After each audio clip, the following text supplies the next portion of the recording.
My daughter called me 4 days before her wedding and told me not to come. Not that I was uninvited exactly. She said it more carefully than that, the way people say things when they have been coached on how to deliver them. She said she thought it would be better for everyone if I was not there, that the day would be smoother, that there was a lot of tension and she just needed it to be simple. I asked her who had suggested that. She did not answer. I asked her if she understood what she was saying to me. She said yes. She said she was sorry. And then she said she had to go and she ended the call. I sat with the phone in my hand for a long time, and then I did something. Not in anger, not in revenge. I did something because I finally understood that the woman on the other end of that call was not making her own decisions anymore, and that the most powerful thing I could do was not to fight it, but to make sure that when she was ready to come back, there was something real for her to come back to. Before we go any further, I need to ask you something. What do you do when the child you gave everything to calls you and tells you not to come to the most important day of her life? Do you beg? Do you rage? Do you show up anyway? Nina did none of those things. And what her daughter found when she came home from that wedding is something I want you to think about before you decide how you would have handled it.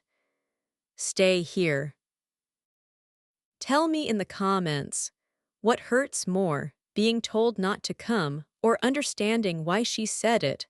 My name is Nina, and I am going to tell you about the 4 days between the phone call that uninvited me from my daughter's wedding and the moment she came home and found what I had done while she was gone.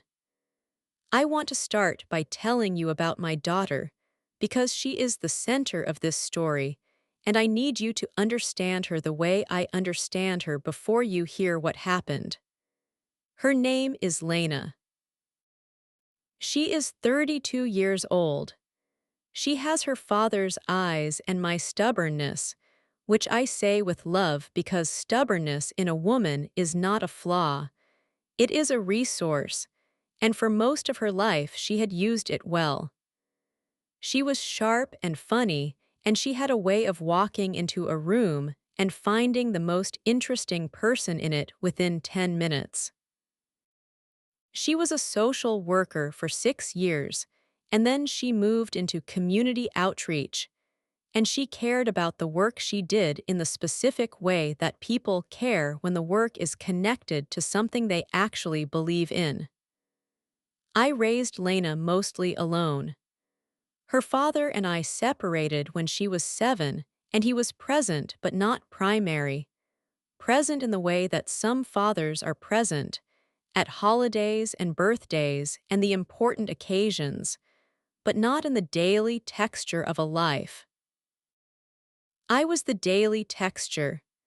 I was the school runs and the late nights when she was ill and the homework at the kitchen table and the first heartbreak and the second one and the job applications and the apartment hunt and all the ordinary, extraordinary moments that a life between a mother and a daughter is made of. I am not telling you this to claim ownership of her. Children are not property. I am telling you this because the phone call she made 4 days before her wedding was not made by the Lena I had raised. It was made by a version of Lena that had been slowly constructed over 2 years by a man named Callum, and understanding that difference is everything. Callum came into Lena's life when she was 29. She met him at a work event, and she called me that same evening, which she did not always do about men she had met, and the fact that she called told me something. She said he was different. She said he listened in a way that most people did not. She said he seemed genuinely interested in her work and her opinions, and the things she cared about. She said she felt seen. I listened to all of this, and I was glad for her, And I was also paying attention in the way that mothers pay attention when a daughter uses the word seen. Because seen is a word that people use when they have been feeling invisible, and because feeling invisible makes you grateful to whoever turns the light on, even if that person controls the switch. I met Callum 3 months into the relationship. He was tall and well-mannered, and he had the particular quality of making you feel, in the first 20 minutes of conversation, that he found you fascinating. He asked about my work. I am a secondary school art teacher, and he seemed genuinely interested in the questions of art education and whether creativity could be taught and what I had learned from 30 years in a classroom. It was a good conversation. I went home thinking he seemed like a thoughtful person, but there was one moment in that dinner that I filed away without fully examining at the time. Lena had been telling a funny story about something that had happened at work, and she was in the middle of it, animated and laughing, and Callum had reached across and ched her arm and said something quiet, and she had stopped. The story did not finish. She moved to something else, and the shift had been so smooth that if I had not been watching her face, I would not have caught the small thing that happened in her expression when she stopped. A brief adjustment, like a dimmer being turned down. I filed it. I did not open the file. Over the following year there were other moments. Small things. Lena began calling me less frequently, which I had initially attributed to the natural shift that happens when a relationship becomes serious and a person's primary attention moves toward their partner. I did not push. I did not want to be the mother who competed with her daughter's relationship. But the quality of the calls when they happened also changed. Lena had always been someone who talked with the fullness of a person who trusted the person she was talking to. The calls began to feel more edited, more careful, like she was selecting what to share and leaving the rest somewhere else. She also stopped talking about certain things she had always talked about: her work frustrations, her opinions about things she found wrong in the world, her doubts and worries, the specific personal ones that a close relationship gives you access to. Those things disappeared from our conversations, and in their place were updates, facts, the surface information of a life being reported rather than shared. I noticed. I said nothing. I kept showing up. Callum and Lena got engaged 14 months after they met. The ring was shown to me over a video call, and Lena was happy in a way that looked real, and I chose to believe the happiness was real because the alternative was a thought I was not ready to have yet. I said congratulations, and I meant it.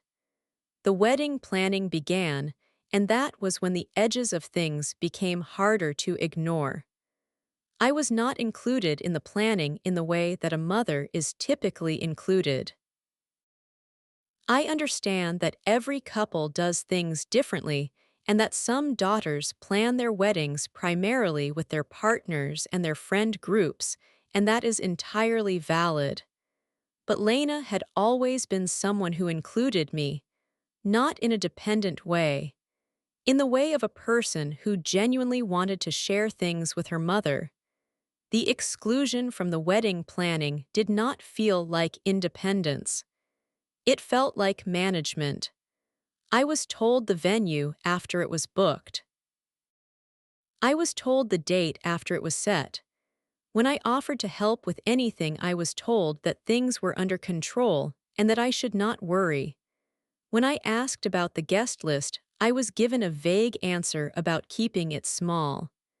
When I suggested we might go dress shopping together, I was told that Lena had already found a dress with her friends, and I could see photos if I wanted. I asked Lena directly, about 3 months before the wedding, whether everything was okay between us. She said yes. She said she was just busy. She said I was overthinking it. She said Callum had been really supportive and that the planning was going well and I should not worry. I said I was not worried about the planning. I said I was asking about us. She said we were fine, Mum. She said she had to go. I sat with the call afterward, and I thought about the woman my daughter had been for 30 years and the woman she was becoming inside this relationship, and I let myself have the thought I had been not having for 2 years. I let myself think that something was wrong, that the editing and the managed distances and the removed fullness were not the natural adjustments of a woman building a new life. They were the signs of a woman being slowly reshaped by someone who had decided what shape she should be. I did not say this to Lena. I had no proof. I had a feeling built from 1,000 small observations, and I knew that presenting feelings as evidence to someone who was deep inside a relationship rarely worked. It generally produced defensiveness and distance, and the exact opposite of what you needed. I decided to wait. I decided to keep showing up in whatever way I was allowed to show up and to be patient and to not do anything that could be used as evidence that I was the problem. I kept the file open, and I kept adding to it. 6 weeks before the wedding, Lena called me and told me that the seating arrangement had changed and that I would be at a table toward the back of the venue. Not the family table. A table with some of her work colleagues whom I did not know. I said okay.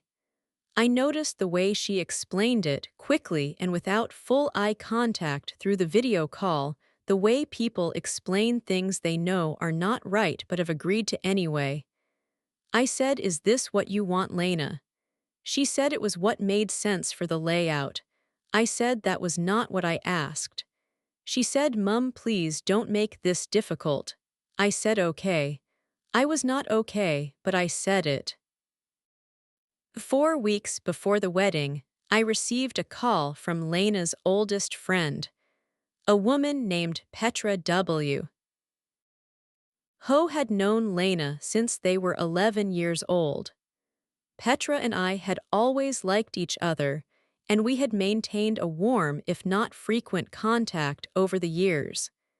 She called me on a weekday afternoon, and she sounded careful in the way that people sound when they have something to say and are not sure if they should say it. She said she was calling because she was worried about Lena. She said she had seen things over the past year that concerned her. She said Callum had a way of being very present in situations where Lena's other relationships were involved. She said at the hen weekend, which I had not been invited to, Callum had called Lena 4 times in one evening, and that each call had been followed by Lena being quieter and less herself for the rest of the night. She said she had raised this with Lena, and that Lena had defended Callum and had seemed genuinely upset that Petra had said anything.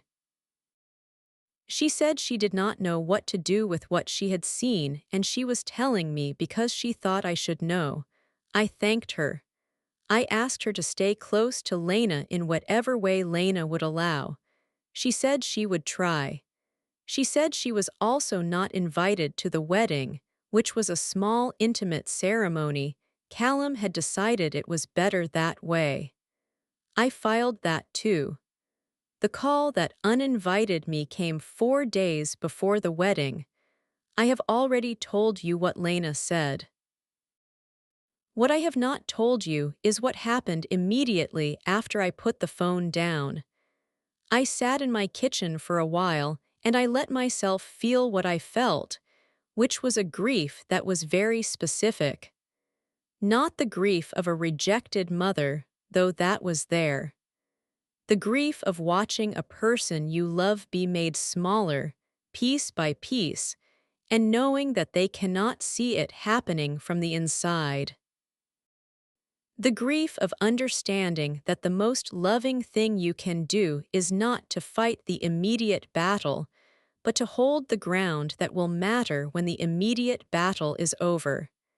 Then I got up, and I started doing the thing. Let me tell you about the house.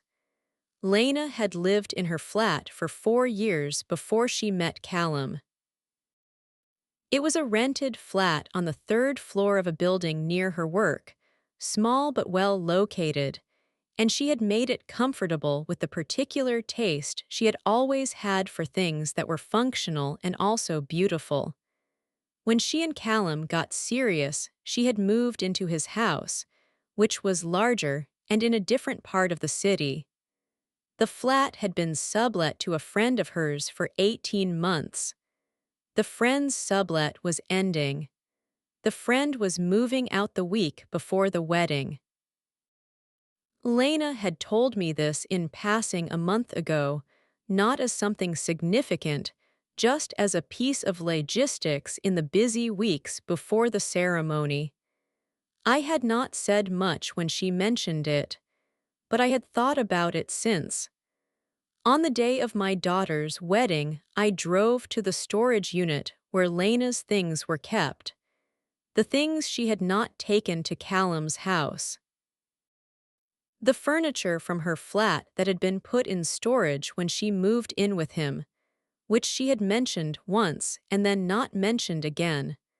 The boxes of books and the small painting she had done at university that had hung in her hallway, and the lamp with the amber shade that she had bought herself on her 30th birthday, and that cast the particular light she always said made a room feel like somewhere worth being. I had a key to the storage unit. She had given it to me 2 years ago for practical reasons, in case she ever needed something retrieved, and she had never asked for it back. I also had a key to the flat. The landlord was a man named Bernard who had known Lena for 4 years and who had told her when she moved out that the flat would always be available to her first if the tenancy ever came free again. The tenancy had come free. I had called Bernard 3 weeks earlier and asked him to hold it. He had asked no questions. He had said he would. I had signed the new lease on Lena's behalf with a power of attorney she had given me 2 years ago for a different purpose, a medical document matter, but which was broad enough in its terms to cover property matters. I had called a solicitor before I used it to make sure I was within its scope. I was. On the morning of the wedding, I arranged for a small moving team to collect the items from storage and take them to the flat. The furniture went back where it had been. The books went on the shelves. The painting went back in the hallway. The lamp with the amber shade went on the side table in the sitting room. I placed a card on the kitchen table, just a card, not a letter, not a speech. Just a card with a key taped to it and 4 sentences written in my handwriting. The card said, "This is yours. It has always been yours. It will be here when you need it. I love you." I locked the door. I went home. And I waited. I want to tell you what I knew and what I was guessing because I think honesty about that matters. I knew that Lena was inside something she could not clearly. I knew that Callum had been systematically narrowing her world for 2 years, and that the wedding was not a beginning, but a consolidation of a position he had been building. I knew that the women who had been close to Lena, me, Petra, others I had heard about in fragments, had been removed from her daily life one by one in ways that each looked reasonable but that together looked like a pattern. What I was guessing was that it would not last, not because I wanted her marriage to fail. I want to be very clear about that. I did not do what I did hoping that the marriage would collapse. I did it because I understood that whether the marriage lasted or whether it did not, Lena was going to need a place that was hers and only hers, a place with her own things in it and her own key and no one else's name on the lease. A place she could go to if she needed to go somewhere. A place that said to her without words that she was a whole person with a whole life that existed independent of any relationship. That was what I gave her. Not a rescue, a resource. The wedding happened and I was not there. I sat at home and I thought about her in her dress, which I had seen in photographs, and I thought about the Lena I had raised and the Lena who had called me 4 days earlier, and I held both of those women in my mind, and I did not cry for most of the day, which surprised me. I think I did not cry because I had done something. Grief is hardest when you are helpless. I was not helpless. I had done the one thing available to me. I called Petra in the evening. She had attended the wedding, she had not been uninvited, and she gave me a brief account. She said Lena had looked beautiful. She said Callum had been charming with the guests. She said when she had tried to speak to Lena alone for a moment, Callum had joined them within 2 minutes. She said Lena had looked at her at one point across the room with an expression that Petra described as someone looking out from somewhere they could not quite reach. I said thank you for being there. She said she was not sure it had helped. I said it had. I said Lena knowing that someone who loved her was in the room mattered even if it could not be said out loud. Lena and Callum went on their honeymoon. 2 weeks. I heard nothing during those 2 weeks, which was not unusual given the pattern of the previous year but which had a different quality now. I went to work. I taught my classes. I maintained the things that needed maintaining. I called my own sister twice. I watered the plants. They came back on a Saturday. I know this because Petra texted me to say she had seen a photograph on Lena's social media. On the Sunday evening Lena called me. Her voice was different from the call 4 days before the wedding. That call had been careful and managed. This call was unsteady, not crying, but the particular unsteadiness of someone who has been holding something for a long time and has just put it down and is not sure yet how to stand without the weight of it. She said, "Mum." I said, "I am here." She said I went to the storage unit. She said the things were gone.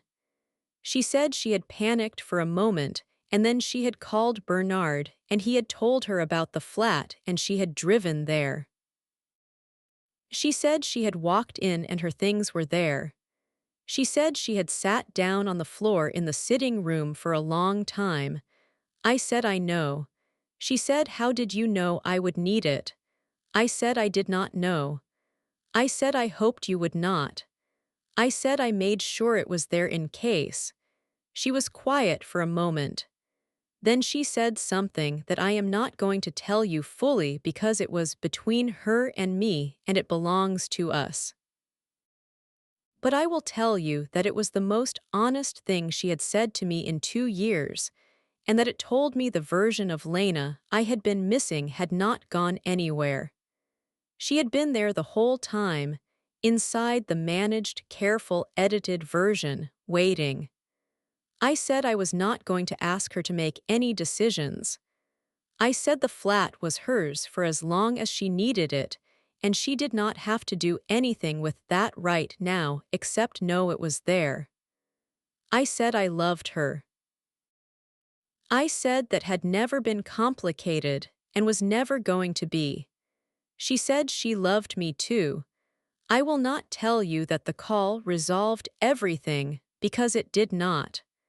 What happened in Lena's marriage after that Sunday is a story that is still unfolding and belongs to her more than to me. What I will tell you is the shape of what came next in the parts that are mine to share. Lena began calling me more frequently. Not immediately, not the following week, but over the month after the honeymoon the calls came back with something of their old quality. Not fully, but enough that I could hear the difference. Enough that the editing was less heavy. Enough that she sometimes finished a sentence all the way to the end.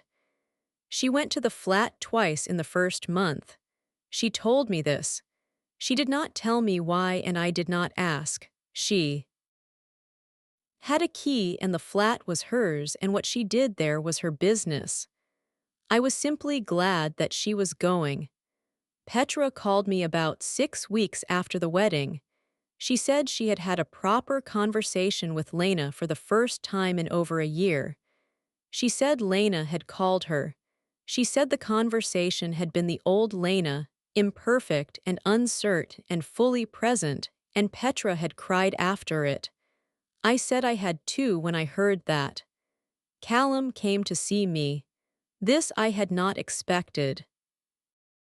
He came to my house on a Tuesday evening without calling first, which was either confidence or desperation, and I was not sure which yet when I opened the door. He was composed in the way he always was. He said he thought it would be good for us to talk. He said Lena had been spending time at the flat and he wanted to understand what was going on. He said he felt like something had shifted and he did not know what he had done. I looked at him for a moment. Then I said, "Come in." I made tea because that is what I do, and because it gives me something to do with my hands when I am thinking carefully. I sat across from him, and I looked at the man my daughter had married, and I thought about every small moment I had filed over 2 years, and I made a decision about how to have this conversation. I did not list his behaviors. I did not accuse him. I did not tell him what I had observed or what Petra had told me or what I believed about the pattern. Not because I was afraid of him, because I understood that confronting him with my assessment would either entrench him or alarm him, and neither outcome served Lena. What I said was this. I said, "Callum, the most important thing to me in the world is that my daughter is well. Not happy in a performed way, actually well. I said I had given her a place that was hers because I believe every person, regardless of what their life looks like, needs somewhere that belongs only to them. I said I was not trying to take her from him. I said I was trying to make sure she remained whole enough to choose." He was quiet for a moment. He said he loved Lena. I said I knew he believed that. He looked at me when I said believed rather than knew. I held his eyes. He said he was afraid of losing her. I said I understood that fear. I said the way not to lose someone was not to make the world smaller until they had nowhere else to be. I said that was the way to keep someone physically present while losing them completely. He left after an hour. I did not know what he would do with what I had said. I still do not know the full measure of it. But the conversation had been real, and I had said the one thing I wanted him to hear, and he had heard it. Lena moved some of her books to the flat about 2 months after the wedding. Not all of them. Some. She did not tell me she was doing it, and she did not explain it when I found out. She just did it. And I think the doing of it was its own kind of message to herself more than to anyone else. A woman placing her books in a room that was hers was a woman who was still a whole person. was still someone with a reading life and an inner life and a set of opinions about the world that existed independent of any relationship. That is what the flat was. Not a plan, not a trap, not a statement about the marriage. Just evidence that she existed. Just a room full of her things saying, I am here, I am real, I have not gone anywhere. She has the key. She uses it. That is all I need to know for now. I want to say something about the wedding day itself because I have not fully told you what that day was like, and I think it matters. I spent part of that morning in my own garden, which is small but which I have tended for 20 years, and which has the specific character of a space that has been shaped by one person's attention over a long time. I planted things, and I thought about Lena, and I thought about the 32 years of her life that I had been present for, and the ways she had surprised me, and the ways she had made me proud, and the ways she had broken my heart in the ordinary ways that children break their parents' hearts when they become separate people with separate lives. I thought about the woman I had raised, and I thought about the fact that a woman I had raised was still in there, inside whatever the last 2 years had built over her, and that the right kind of love was patient enough to wait for her to find her way back to herself. I thought about the card on the kitchen table in the flat. 4 sentences. A key. I thought about how little it took, sometimes, to say the thing that mattered. Not a speech. Not a confrontation. Not a rescue. Just a room with her things in it, and 4 sentences that said you are still you and I am still here. I went inside, and I made lunch and I ate it alone and I was okay. That is what love looks like when it is stripped of performance. It is a key on a table, and a door left open, and the willingness to wait for as long as it takes without making the W. Aiding about yourself. I am still waiting. I am also still here. And so is the flat. And so is Lena. That is Nina's story. And it is not finished yet. But the part that needed doing has been done. Nina did not show up at the wedding uninvited. She did not call to argue or beg or make the day about her own pain. She drove to a storage unit and she arranged furniture in a flat and she left a card with 4 sentences on a kitchen table. And when her daughter walked through that door and sat down on the floor of a room full of her own things, something shifted. If this story hit something real in you, I want to hear from you in the comments. Have you ever loved someone who was disappearing inside a relationship and had to figure out what loving them actually looked like from the outside? Have you ever had to choose between fighting for someone and simply making sure there was somewhere for them to come back to? Tell me in the comments what you would have done on that wedding day. And if you have a Nina in your life, someone who left a door open for you when you did not know you needed it, I hope this story gave you a moment to think about them.